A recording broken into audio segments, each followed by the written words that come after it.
Right, akakanonzi nodza sukusi yakakarowa naye ka Knowledge Nkoma. Knowledge Nkoma ndiye akarekoda kamboka muri kunzwa kake musambo werumba. Knowledge Nkoma anoshandira panapa pa ZBC ndiye ari kutsikisa ndo variko kuma studios ikoka yeCom studio. Ndinodza uyo ndiye akarowa kamboka muri kunzwa kaka. Akarowa pano kamtakuna nzvekaka. Sonogara ndawana mukana wakumboita mwinyi naye kuti ambotipawo ka divi rake maringe nekushanda kwakaita na Mudara Naison Chibeto. Kumale urse urete. Aiwa ini ndinani zviri kufamba muri se mumasango. Andribo. Indonzi Knowledge Nkoma kanodza. Ndakashanda naMkoma Simon. Zvikana nazi ndoshanda naSulumani. Kuorchestra Rendra Kings munoite chimi. Ndoridza rhythm kana kuti lead magitari mairi wawo. Right. Pane nawo yekuti damba refunonzi Charinga kana ndingakanganisa ndora ndo daira kuti ndore kupedzisira Dr. Nero vachiimba kaundira vakapedzisira kuburisa kaundira vakapedzisira kugadzirisa.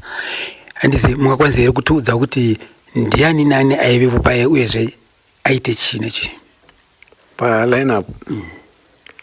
Lineup yakaridza pa ini ndandiri pa rhythm ndindakaridza pa lead panga pana Alan Chimbetu, pa bass pana Moffat Nyampandu, pa drum pana Silas Shakanyuka, then ma backing vocals ndofunga papana Alan na Brian. Kupa ma lead vocals Ndinaison. Ndinaison aita ma lead vocals pepe. Alan na Brian ndo wakampeka. Asi ipopaye tingati sizo anga kompoza ndiani? Anga kompoza ndi Dr. Nero. Dzese. Ngari album rawo. Rangari sine nechekuita ne orchestra Rendra. Wakatouya kuna Mkoma Simon ndikumbira kumboti mundibatsira recording ndimboridzirwa nevakomana. Ndobva Mkoma Simon ndobva ngota ngavakubatsire. Iye anga asina here kumbonangana nekuti ivo Mkoma vange vachisaurwa kurawo ipapo. Pandichazivi kuti angonzi Dr. Nero vada kuridzirwa. Saka handizozivi kuti aida here kuti vabatsirane. Pamwe hamene kutaurirana kwavo. Tavangonoridza chete. Right. Kureva kuti ndo chete project yamakashanda na Dr. Nero. Imimi sa Knowledge Nkoma. Ndiyo chete. Ndiyo yandakashanda nawo. Vakazoda kuyazoita imwe futi but haina kuzobudirira manje. Pane zvanga zvaitika pakutanga pana Charinga. Mbozi vakangozoya kuna Mkoma Simons ndauda ita second project. Mkoma Simons kanzi pedzerana nechi nevakomana. Saka imi makaramba kupedzerwa nemi. Ipapa pakanetsa because pane zvavanga vasina kuita. Sama makawirirana. Takawirirana hazvina kubuda. Mkoma havana kuita zvataka because vakangobva kugrama kumari yautizi vabata mari yavo. Atakaona kauya kupractice kuNational Sports kati mari yauya. Tikuona Mkoma uya akabata amplifier zvikanzi ndatenga amplifier. Matenga amplifier hazvina kuipa. Matenga amplifier imudziyo webasa but amplifier yauya zveshuwa wawedzera mudziyo webasa kwamuri manje mimi. Hato zvakandinetsa saka Mkoma Simons akangoti pedzerana nevakomana. Saka imi pamakati mimi ko isisu kwedu kwakamira sei vakati? Hapana mhinduro yatakapiwa vakangonzi ndatenga amplifier. Saka asina kuda kurekoda. Ndozvavaida. Saka hazvina kuzobudirira manje. Mese makavapira musana. Tabva tatobuda tikunda kutamba sinuka mudenga kuti tangosiya vari mupractice room imomo patangobata. Saka imimi mupractice room makasiyana. Tangosiya hama mune vamwe vakomana but isusu vanoridza zvebasa. Tangobuda tikangotambawo sinuka kwataitamba. And then that was that.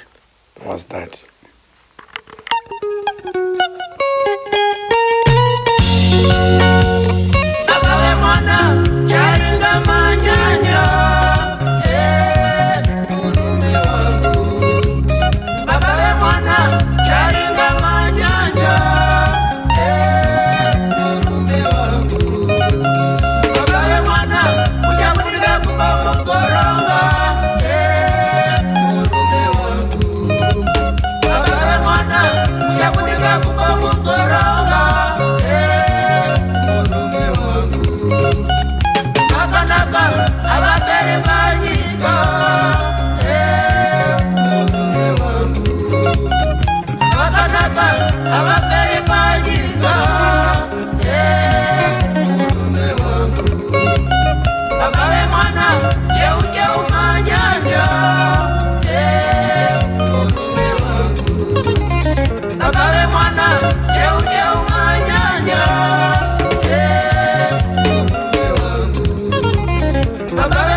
icho kwada matereka ndo kambo kana dziko charinga kubva kuna Dr. Nero Nelson Chimbeto aiwa chimbo changuti matapirirwa